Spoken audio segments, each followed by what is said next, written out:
Hello बच्चों, welcome in PVC academy. आज की इस वीडियो में हम बात करेंगे क्लास +1 केमिस्ट्री, जिसके अंदर हम बात करेंगे चैप्टर केमिकल बॉन्डिंग के बारे में। लास्ट वीडियो में हमने बात की थी मॉलिक्यूलर ऑर्बिटल थ्योरी के बारे में, और आज की वीडियो में हम बात करेंगे हाइड्रोजन बॉन्डिंग। तो चलो शुरुआत करते हैं आज की इस वीडियो की।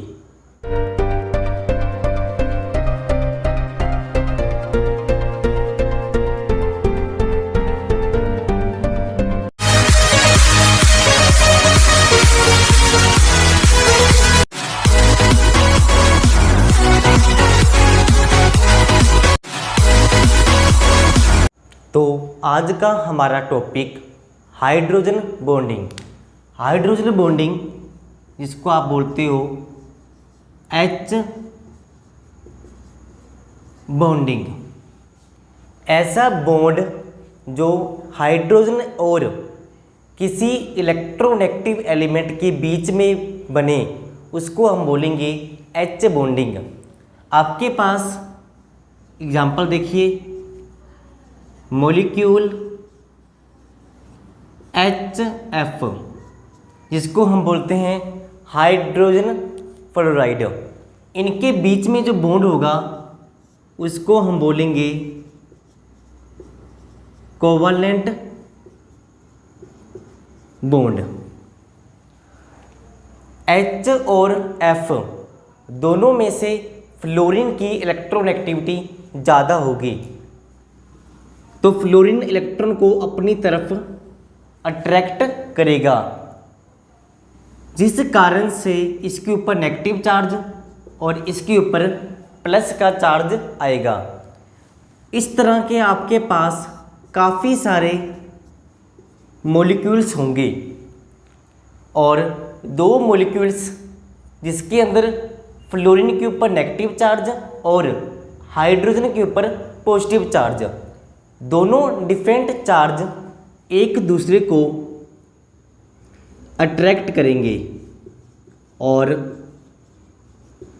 इस अट्रैक्शन के द्वारा जो बॉन्ड बनेगा उसको हम बोलेंगे एच बॉन्डिंग। जो अट्रैक्शन के द्वारा बॉन्ड बनेगा उसकी जो स्ट्रेंथ होगी कोवालेंट बॉन्ड से कम होगी, और अगर हम इसकी स्ट्रेंथ की बात करें तो कोवालेंट बॉन्ड से 1/10 होगी। जितनी कोवालेंट की पावर होगी उसका 10th पार्ट्स इसकी पावर होगी। तो आप बोल सकते हो कि हाइड्रोजन बॉन्डिंग जो होगी वो कोवालेंट से वीक होगी। तो इस एच बॉन्डिंग से क्या होगा, इस HF के काफ़ी सारे मॉलिक्यूल्स आपस में इकट्ठे हो जाएंगे, जिसको हम बोलेंगे क्लस्टर ऑफ हाइड्रोजन फ्लोराइड। इसके आगे हम बात करेंगे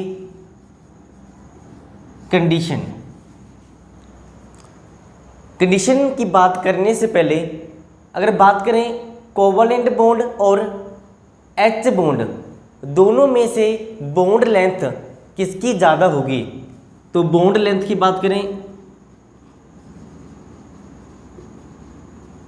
जो बॉन्ड कम स्ट्रॉन्ग होगा उसकी बॉन्ड लेंथ क्या होगी, ज़्यादा होगी। तो इन दोनों में से एच बॉन्ड कम स्ट्रॉन्ग था, तो इसलिए बॉन्ड लेंथ एच बॉन्डिंग की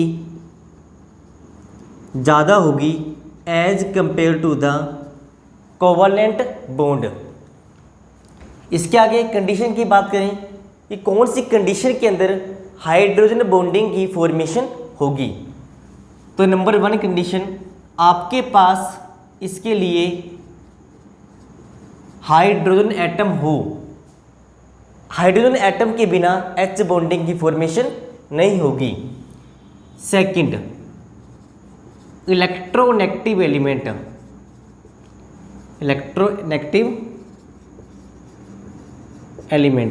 for example fluorine, chlorine, nitrogen, oxygen, ये सभी क्या होंगे, इलेक्ट्रोनेगेटिव एलिमेंट जो हाइड्रोजन के साथ H बॉन्डिंग की फॉर्मेशन करेंगे।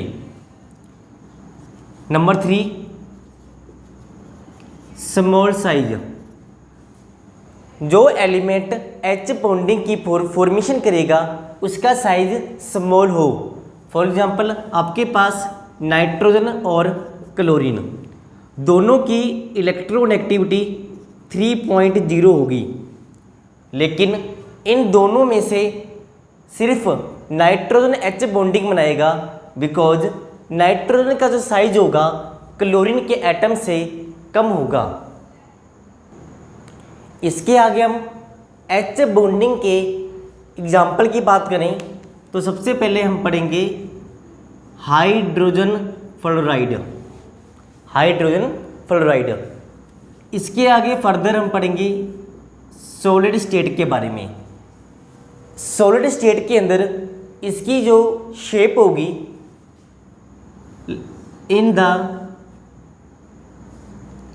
जिग जैग मैनर में होगी, कि जिग जैग मैनर्स के अंदर ये काफ़ी सारे HF मॉलिक्यूल्स आपस में H बॉन्डिंग के द्वारा जुड़े होंगे। इसके अंदर जो डॉट लाइन होगी वो H बॉन्डिंग को रिप्रेजेंट करेगी। H बॉन्डिंग जो डिफरेंट मॉलिक्यूल्स के बीच में होगी। सेकंड अगर बात करें इन द लिक्विड और गैस स्टेट, लिक्विड और गैस स्टेट के अंदर HF कैसे दिखेगा? इन द लीनियर चेन, इसकी जो चेन होगी कैसे होगी? सीधी होगी। सेकंड एग्जांपल की बात करें वाटर H2O, H2 के अंदर भी H बॉन्डिंग होगी। अगर थर्ड एग्जांपल की बात करें अमोनिया गैस, तो अमोनिया गैस के अंदर भी नाइट्रोजन इलेक्ट्रोनेगेटिव एलिमेंट होगा और साइज भी कम होगा, तो इसलिए नाइट्रोजन एंड हाइड्रोजन के बीच में H बॉन्डिंग की फॉर्मेशन होगी। इसके आगे हम बात करेंगे H बॉन्डिंग के टाइप्स के बारे में। तो टाइप्स के अंदर number 1 inter H bonding. Inter मतलब दो डिफरेंट मॉलिक्यूल्स के बीच में जो बॉन्ड बनेगा उसको हम बोलेंगे इंटर H बॉन्डिंग। एग्जाम्पल हमने किया था HF HF, dot line represent करेगी H बॉन्डिंग को जो दो डिफरेंट मॉलिक्यूल के बीच में होगी, तो इसको आप बोलोगे इंटर हाइड्रोजन बॉन्डिंग। इसका जो सेकंड टाइप्स होगा उसको हम बोलेंगे intra H bonding. Intra H bonding जिसके अंदर आपके पास मॉलिक्यूल्स एक होगा,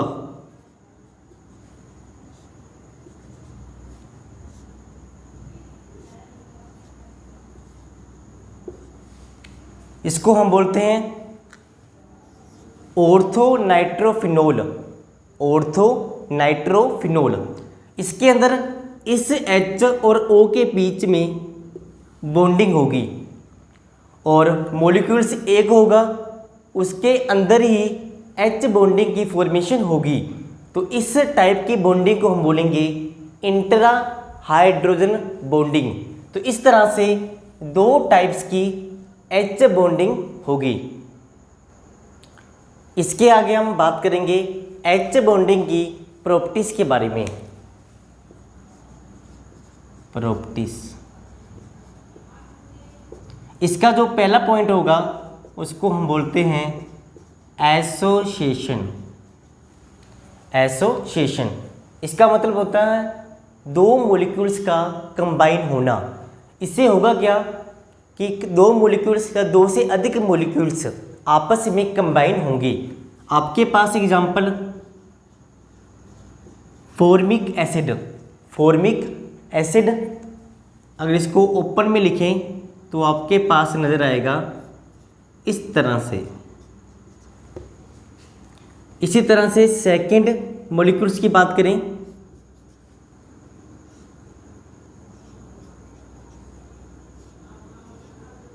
इस तरह से। तो one molecules and second molecules, तो इन दोनों के बीच में एच बॉन्डिंग की फॉर्मेशन होगी और इस एच बॉन्डिंग से क्या होगा, दो फॉर्मिक एसिड आपस में पास पास आएंगे और उसको हम बोलेंगे association of the formic acid. Second property की बात करें तो high melting point and boiling point. तो इस तरह से अगर काफ़ी सारे एटम्स और मॉलिक्यूल्स आपस में कंबाइन होंगे तो उनका साइज, मॉलिक्यूलर मास और साथ में उसका मेल्टिंग पॉइंट और बॉइलिंग पॉइंट भी इंक्रीज होगा, क्योंकि इतने सारे मॉलिक्यूल्स को ब्रेक करने के लिए लार्ज अमाउंट में एनर्जी देनी पड़ेगी। थर्ड की बात करें तो third physical property, physical state. Physical state के अंदर हम बात करेंगे कि वो मॉलिक्यूल्स कौन सी स्टेट के अंदर होगा। आपके पास दो एग्जांपल H2O और H2S, दोनों एग्जांपल के अंदर oxygen is more electronegative than sulphur. तो इलेक्ट्रोनेगेटिव होने से इसके अंदर क्या होगा, H बॉन्डिंग की फॉर्मेशन होगी और H बॉन्डिंग होने की वजह से ये लिक्विड होगा और ये क्या होगा, गैस। H बॉन्डिंग से क्या होगा, सभी मॉलिक्यूल्स पास पास आएंगे और लिक्विड की फॉर्मेशन होगी। लेकिन H2S के अंदर H बॉन्डिंग ना होने से सभी मॉलिक्यूल्स दूर दूर होंगे और इसकी जो स्टेट होगी वो गैस स्टेट के अंदर होगा। आगे फोर्थ की बात करें, सोलबिलिटी।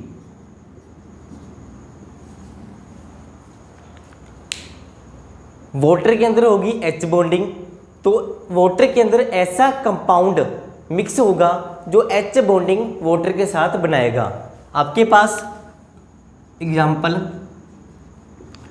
अल्कोहल, जिसका जो फॉर्मूला होगा C2H5OH, तो इसके अंदर भी H बॉन्डिंग होगी। तो ये कंपाउंड मॉलिक्यूल वाटर के अंदर मिक्स होगा due to the H bonding. तो H बॉन्डिंग के द्वारा हम डिसाइड कर सकते हैं कि कौन सा कंपाउंड वाटर के अंदर मिक्स होगा और कौन सा नहीं होगा। फिफ्थ पॉइंट की बात करें तो वोलेटिलिटी, कि वो कंपाउंड कितनी जल्दी वेपर्स के अंदर कन्वर्ट होगा। आपके पास एक series HF, HCl, HBr, HI, इन चारों में से किसके अंदर H बॉन्डिंग की फॉर्मेशन होगी, तो आपका आंसर आएगा HF। इसके अंदर H बॉन्डिंग की फॉर्मेशन होगी।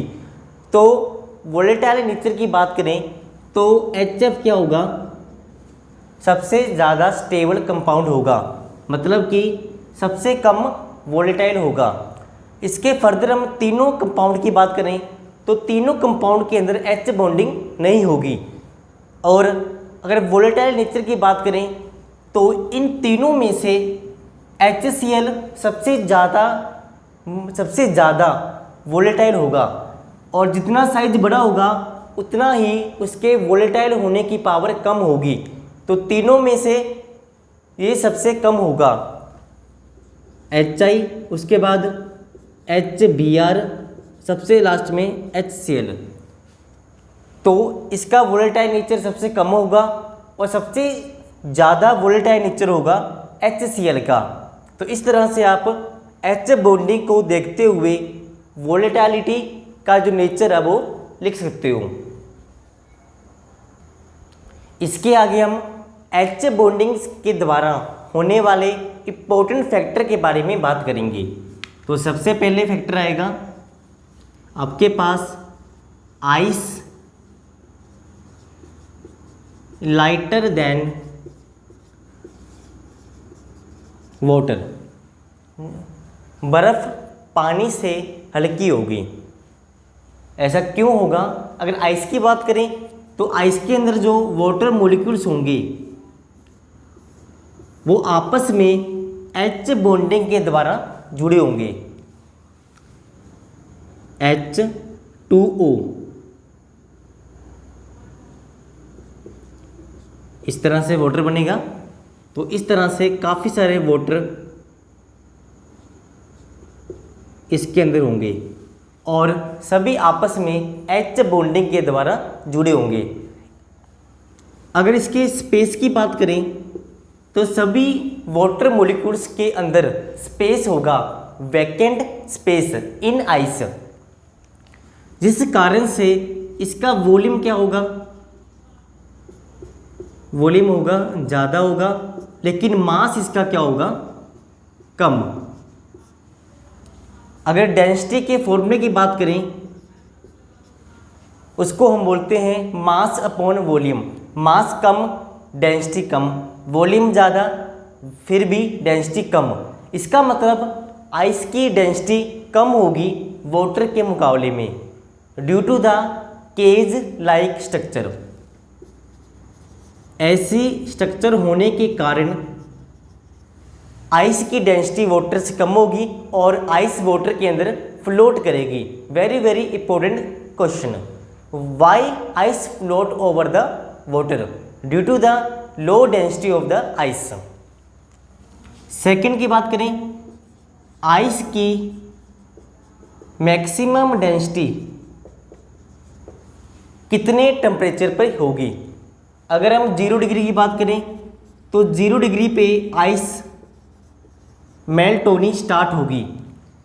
जैसे ही वो मेल्ट होनी स्टार्ट होगी सभी H बॉन्डिंग ब्रेक होनी शुरू हो जाएगी और सभी वाटर के मॉलिक्यूल्स पास पास आएंगे और पास पास आने से क्या होगा? वॉल्यूम कम होगा और वॉल्यूम कम होने से डेंसिटी इंक्रीज होगी। और 4 डिग्री पे क्या होगा? सभी वाटर मॉलिक्यूल्स पास पास आ जाएंगे। जैसे हम टेम्परेचर को बढ़ाएंगे तो सभी वाटर मॉलिक्यूल एक दूसरे को रिपेल करते हुए काफ़ी दूर चले जाएंगे। मतलब 4 डिग्री से ऊपर टेम्परेचर होने पर वॉल्यूम फिर से इंक्रीज होगा और डेंसिटी कम होनी शुरू हो जाएगी। तो सबसे मैक्सिमम डेंसिटी वाटर की 4 डिग्री पे होगी। Maximum density of ice eight 4 degree Celsius. तो आप इस क्वेश्चन को भी याद कर सकते हो। Very very important question. What is the temperature at which ice show the maximum density? तो आपका आंसर आएगा 4 डिग्री सेल्सियस। तो आज का हमारा टॉपिक पूरा हुआ। आज के टॉपिक में, आज की इस वीडियो में हमने बात की हाइड्रोजन बॉन्डिंग के बारे में। वीडियो को पूरा देखने के लिए धन्यवाद।